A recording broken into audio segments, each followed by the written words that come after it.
Hello দর্শক, আসসালামু আলাইকুম। আজকে আমার গার্ডেনের লাইফ আপডেট হচ্ছে কিভাবে আপনারা ঘরে বসেই কচু শাক বানাতে পারেন। যারা কচু শাক অনেক বেশি পছন্দ করেন, আমার আয়োজনটি আসলে আজকে তাদের জন্য। তাই আজকে আমি আপনাদের সাথে একটা জিনিস শেয়ার করতে যাচ্ছি। আশা করছি আমার সাথে সাথে আপনাদেরও অনেক উপকারে লাগবে। এখানে নিশ্চয়ই একটি প্যাকেট দেখতে পাচ্ছেন, আর এটি হচ্ছে একটি প্লাস্টিকের ব্যাগ। আর এর ভেতর থেকে আমি এখন আপনাদের যেটি দেখাচ্ছি সেটি হচ্ছে কোকোয়াম। একে আমরা কচুর মুখীও বলে থাকি। তো এই যে কোকোয়ামটি রয়েছে কচুর মুখী, এগুলো আমি লাস্ট উইক লন্ডন থেকে কিনে নিয়ে এসেছি। তার মানে হচ্ছে এখানে কোনো রকমের এই ধরনের মুখ ছিল না। তো আমি কি করেছি, এই কচুর মুখীগুলো সব একটি প্লাস্টিকের ব্যাগে এভাবে করে আমি রেখে দিয়েছি। তারপর আমি ব্যাগটির ভিতরে হালকা হাতে একটু পানি নিয়ে জাস্ট এভাবে করে ছিটিয়ে দিয়েছি। ভিজাইনি, জাস্ট হালকা ছিটিয়ে কিছুটা ডাম্প করেছি। পরে আমি প্লাস্টিকের মুখটি সম্পূর্ণ এভাবে বন্ধ করে রেখেছি। বন্ধ করে আমি একটি অন্ধকার জায়গায় রেখে দিয়েছিলাম। আর আমি রেখেছি হচ্ছে আমার গ্যাস যে ওভেন রয়েছে, কুকার ওভেন, তার নিচে, কারণ সেটি এভরিডে ইউজ করা হয় না, বন্ধ থাকে এবং অন্ধকার থাকে। তো যাই হোক, তো আমি সফল হয়েছি এক সপ্তাহ পর। তো ধীরে ধীরে অন্ধকার জায়গায় যখন আমি রেখেছি, তো এইরকমটি হয়ে গেছে। তো এখন আমি কি করব, এইগুলোকে আমি মাটিতে লাগাবো। তো শুরুতে আমি একে বাঁচিয়ে রাখার চেষ্টা করব। এখন হচ্ছে এগুলো মাটিতে লাগানোর পালা। তাই এখানে আমি একটি পটে মাটি নিয়ে নিয়েছি, আর এখানে রয়েছে হচ্ছে আমার কম্পোস্ট মাটি উপরের দিকে, আর নিচের দিকে আসলে আছে হচ্ছে টপ সয়েল। আমি একটু দেখিয়ে দিচ্ছি। কম্পোস্ট মাটির নিচের দিকটিতে একটু লক্ষ্য করলেই দেখবেন যে টপ সয়েল। আশা করি মাটির কালারটি দেখেও বুঝতেই পারছেন যে এটি হচ্ছে কম্পোস্ট, আর নিচের ভাগটিতে রয়েছে টপ সয়েল। আর এটির একটি কারণ, সরাসরি কম্পোস্টে যদি কোনো গাছ লাগান আর তখন যদি মাটিতে পানি দেন, তখন আর পানি ধরে রাখতে পারে না, খুব সহজেই ড্রাই হয়ে যায়। আর এই জন্য গাছে দেখা যায় এভরিডে 2 থেকে 3 বার পানি দিতে হয়, বা খুব বেশি গ্রোথ হয় না। তো গ্রোথ যেহেতু হয় না, তো ভাবলাম যে আসলে কি করা যায়। তো সেই হিসেব করে আমি এই বুদ্ধিটি কাজে লাগিয়েছি যে টপ সয়েলের সাথে আমি কম্পোস্ট মিক্স করে দিব। এতে করে যদি পানি আমি দেই, সয়েল তো ডেফিনেটলি আপনার ভালো করে পানি অ্যাবজর্ব করবে এবং অনেকক্ষণ পর্যন্ত ভিজা থাকবে, তাই অনেকটা ইজি হয়ে যাবে। মিক্স করা হয়ে গেলে এবার আমরা কি করব, আমরা আমাদের সেই কচুর মুখীগুলো লাগিয়ে দেব। আর এগুলো লাগানোর একটি ওয়েও আছে, অনেকে একইভাবে লাগিয়ে দেয়। তো সেটি না করে, যেহেতু এখান থেকে 2টি রুট বের হয়েছে, আমরা কেন একটি কচু করব এবং আরেকটি আঁকা বাঁকা হয়ে সদরের এপারে ওপারে চলে যাবে। সো হোয়াই নট, আমরা এটি ভেঙে নেই। এতেও রেজাল্ট সেমই আসবে এবং রেজাল্টটি ভালোই আসবে।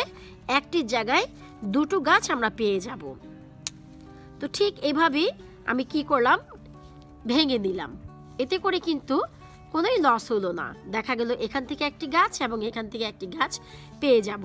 আবার এখান থেকেও দেখেন যে রুট বের হচ্ছে, কিন্তু এটা যেহেতু ছোট, তাই আমি আর নাইফ দিয়ে কাটছি না।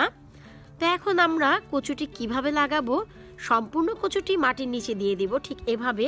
শুধু উপরে যে মুখটি রয়েছে, সে মুখটি আমি এভাবে করে বের করে রাখবো। আর এই যে ছোট মিয়া ভাই আছে, তো মিয়া ভাইকেও আমি পাশেই দিয়ে দিচ্ছি একটু অন্তর করে, কারণ যখন রুট বের হবে তখন তো আবার ভাই জায়গার নিচের দরকারই আছে। ব্যাস।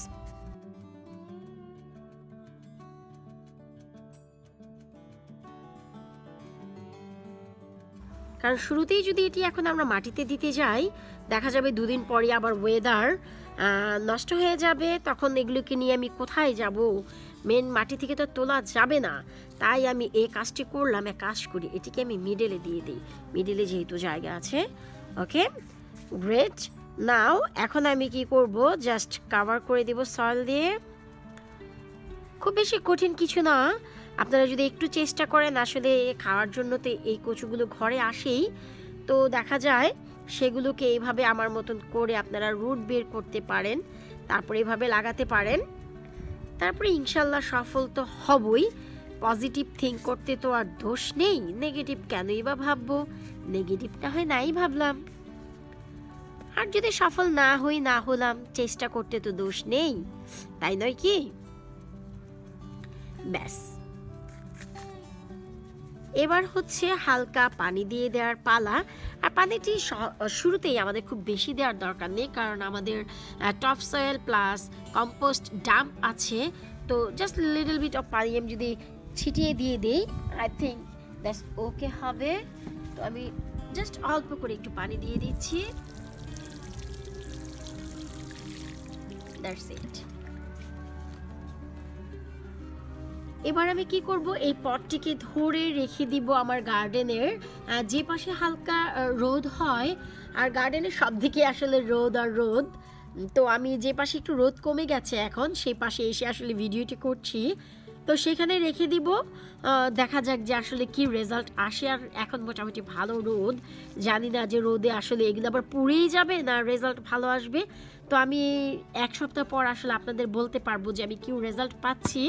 তো অবশ্যই আমি আমার এই কচু শাকের ভিডিও আপনাদের সাথে আবারও শেয়ার করব যে এটি কোন পর্যায়ে গিয়ে পৌঁছেছে বা রেজাল্ট ভালো পেয়েছি, পজিটিভ না negative, I will share with you guys.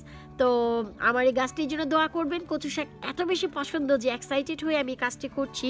ভিডিওটি ভালো লাগলে কাছের ফ্রেন্ডস ও ফ্যামিলির সাথে শেয়ার করবেন, চ্যানেলটি সাবস্ক্রাইব করবেন এবং পাশে থাকা বেলটি প্রেস করতে একেবারেই ভুলবেন না।